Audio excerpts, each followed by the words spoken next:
If you understand this concept I'm gonna explain today, which by the way is a very simple concept, you're gonna feel this unreal level of peace and contentment in your life, which I genuinely wish I was told about 2 years ago, 1 year ago, because it's gonna save you from a lot of guilt and troubles, which are just unnecessary things we humans put ourselves into all the time.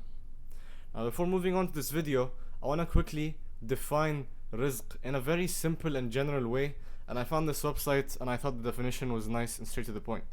It says rizq is not limited to financial prosperity, but encompasses all forms of sustenance provided by Allah: health, knowledge, time, opportunities, and even the people we have in our lives. وَفِي السَّمَاءِ رِزْقُكُمْ وَمَا تُوعَدُونَ. And in the heaven is your provision. And I have Tafsir Sa'di over here to really help us understand the meaning of this verse accurately. And what Allah is saying here is that the heaven, or the sama', is the origin of our provision, which comes down in the form of rain or other things which He decrees, both spiritually and worldly. And the verse ends with وَمَا تُوعَدُونَ, and all that you are promised. And the promise is by Allah that we will receive this provision, another word for rizq or sustenance. Now, before moving to the next verse, this is the main point of the video. Our rizq comes from Allah, mainly and solely from Allah.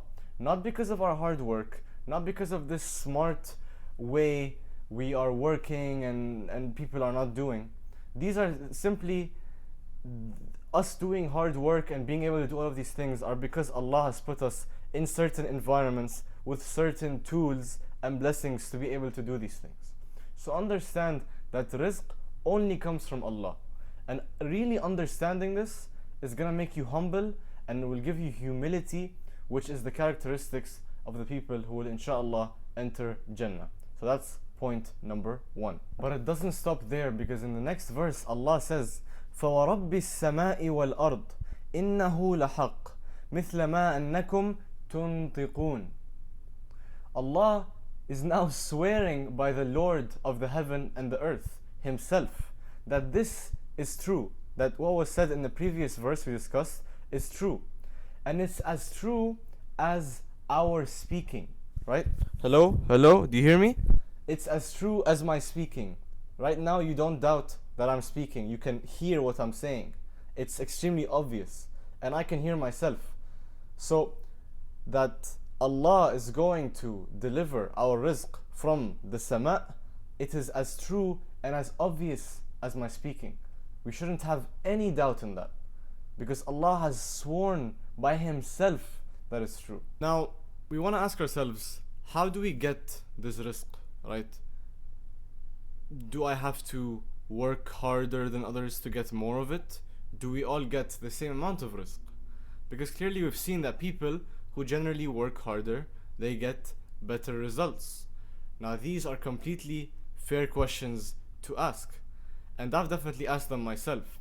And it's all answered with this one hadith I'm going to read. And genuinely, it is the most life-changing part of this video, and the most life-changing thing I've ever heard, I guess. And it states as the following: أيها الناس اتقوا الله وأجملوا في الطلب فإن نفسا لن تموت حتى تستوفي رزقها وإن أبطأ عنها فاتقوا الله وأجملوا في الطلب خذوا ما حل ودعوا ما حرم. Now, I'm assuming you have read it in English, because not all of you understand Arabic maybe, but I'm going to read it again in English so we really engrave this in our heads. O people, fear Allah and be moderate in seeking a living, for no soul will die until it has received all its provision, as in rizq, as in sustenance, even if it is slow in coming. So fear Allah and be moderate in seeking provision. Take that which is permissible and leave which is forbidden. Graded Sahih Sunan Ibn Majah. Now, I want to give you one more hadith which will perfectly add on to this point I'm trying to make in this video.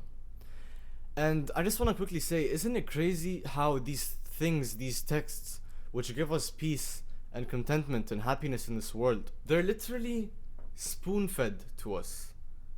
They've always been there. They're so accessible, especially nowadays. All it took was for me to ask a question and really just ask my sheikh, search online.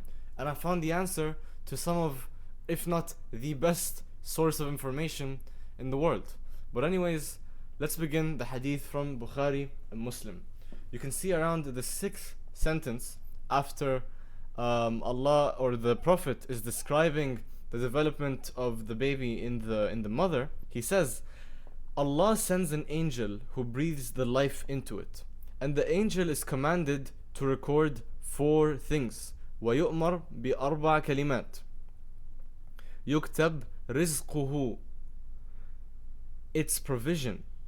وأجله وعمله وشقي أم سعيد, its term of life in this world, its conduct, and whether it will be happy or miserable. And obviously we are focusing on the first of the four things that were mentioned, rizquhu. Allah has literally written the amount of rizq you will get before you have come to life out of the womb of your mother. And Allah is telling us, in addition with the previous hadith, that you will not die until you get exactly the provision, the rizq Allah has intended for you. So what are you worrying about? Come on now. Come on. Does it not feel like you have found the secrets of this universe, of this world?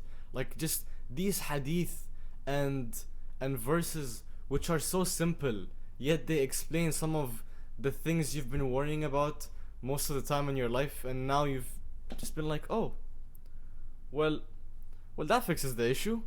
Does this not make you feel at ease? Does it not give you peace? Because I don't know what else will. If it was written that the amount of money so and so person would get in his lifetime was 100,000, then he will not get 100,001. He will not get one more dollar if he were to steal. And if he was not to steal, he would have still gotten the exact same amount. He can choose a halal or a haram pathway. Now why don't you choose the halal pathway, which will give you more barakah, will please Allah, it will prevent you from living a guilty life where you have to lie and hide and be a two-faced individual. Now if you are doing one of these things, lying, bribing, stealing, fighting to get rizq, then it shows a lack of belief and iman and patience on your end, that you do not believe these verses and these ahadith enough to the point where you will let Allah do His thing, give you the rizq in a halal way, while you actually do your part without crossing any lines. Now I'm going to share with you a story narrated by Ali ibn Abi Talib radiallahu anhu, which describes this concept I'm telling you about crystal clear in the story. And it basically goes like this. He was once riding his horse in front of the masjid, and then he got off of the horse and wanted to tie it somewhere. So he gave it to a man to look out for by the time he goes in to pray 2 rak'at, and then he comes back outside to get his horse. So when Ali radiallahu anhu went in and prayed the 2 rak'at, the man with Ali's horse was alone and thinking to himself, well, he's not here, no one's watching me, why don't I steal the horse rein on Ali ibn Abi Talib's horse, which is usually made out of iron or leather. Anyways, he stole it from Ali ibn Abi Talib, and then he went away. Now Ali ibn Abi Talib radiallahu anhu finished praying, and he got out of the masjid taking out 2 dirhams, and he was intending to give it to this man as a thank you for his service, right, for what he did. And then he found out that the man wasn't there.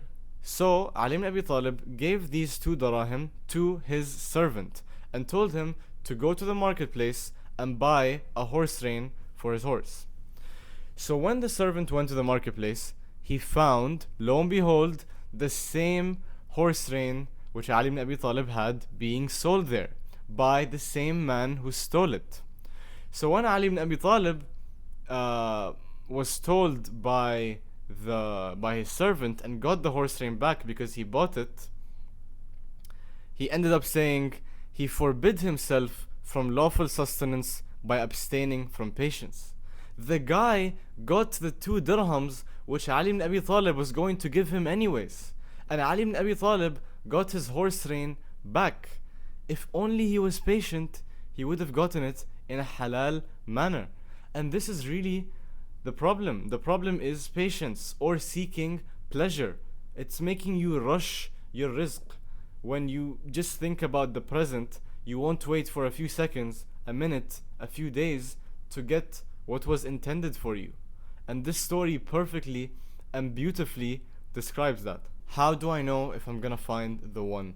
This is one of the most commonly asked questions and biggest problems in this generation, to be honest, and that is to do with relationships and marriages.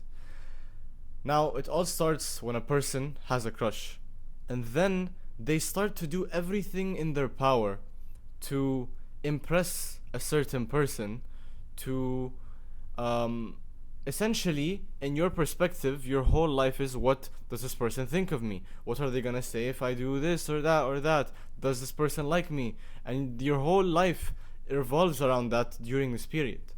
And others advance to the next stage of actually being in the haram relationship.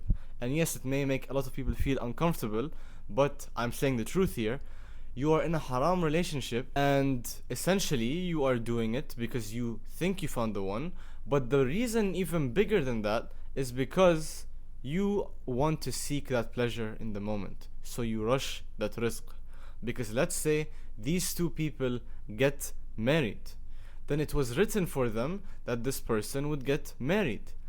But if this person were to be patient, were to do things the right way, he would have gotten married, and the marriage would have had barakah before and after, and you wouldn't have any guilt, you wouldn't be doing anything haram, you would be giving a good example to people, right? So having a crush is something you can't control. But when you have, for example, these uncontrollable feelings towards the person who is with you in a certain environment, in your neighborhood, in your job, in your school, in a place you're studying in, then you look at how this person is, how are their mannerisms, how are they on their deen, and then you get to a certain age where you are able to actually financially provide, you're mature, you're responsible, and then you ask the father, right? You approach things well. And then when you actually marry, you kind of lay back and you think to yourself, this was written for me, and through Allah's guidance, I have reached this state in a halal way, when I could have done it in a haram way and gotten the same rizq, but I would have felt guilty, I would have gotten sayyat, bad deeds, I would have set a bad example and ruined my image in front of people, I would have dropped my standards. So stop rushing your rizq. This question of how am I going to find the one is completely wiped out of your brain if you understand what it is that these hadiths and verses mention. While I was doing the research to this video, I was thinking to myself, okay, so I've proved that rizq is going to come to me regardless. So does that mean that I can just do nothing, stay in my house all day, and my rizq is going to come to me? Well, the answer is yes. And you might have expected me to say no. As I already said, the hadith clearly mentions a person will not die until all of the rizq which Allah has intended for him has reached him. But let me also tell you why this is a stupid question to ask. Because Allah has instilled these motivations and wants and needs and the fitrah in us to want certain things. And let's talk about a very simple aspect, the biological aspect. We need food, we need water, we need shelter. And then the nafs, for example, it wants money, it wants wealth, it wants to attain attention. And automatically these innate feelings in us, they make us go out and do things. But on top of that, they perfectly align with commands which Allah has given us. So for example, our innate feeling of wanting money is an amazing thing as men who want to provide for their family. So it makes us go out and actually do things. Now Allah gives us rizq in many ways which involve us doing no effort. And the most simple example is Him putting us in a specific family with a specific financial level, low class, middle class, high class, right? This is something I haven't done. Like, I personally didn't work any of the money which my dad has worked so hard for, right? But I have that rizq, it's a part of the rizq I have, isn't it? And besides, if a person, let's say, were to stay in his house all day, this wouldn't align with the sunnah, wouldn't align with the commands Allah has given us to do with, for example, us men going to the masjid 5 times a day when we can, right? This involves us to go outside. Or for us to work, it involves us to actually do things. So, as I said, Allah gives us rizq in many ways, including the people He surrounds us with, and the blessings He gives us. And Allah works in this long, like, infinite chain of domino effects, where we can't appreciate each domino, but once many events have passed, you can look back and be like, wow, Allah has really done miracles in my life. But us humans, out of ignorance, we don't see and we don't really understand how Allah really gives us our rizq. And that's why people will credit themselves in the end.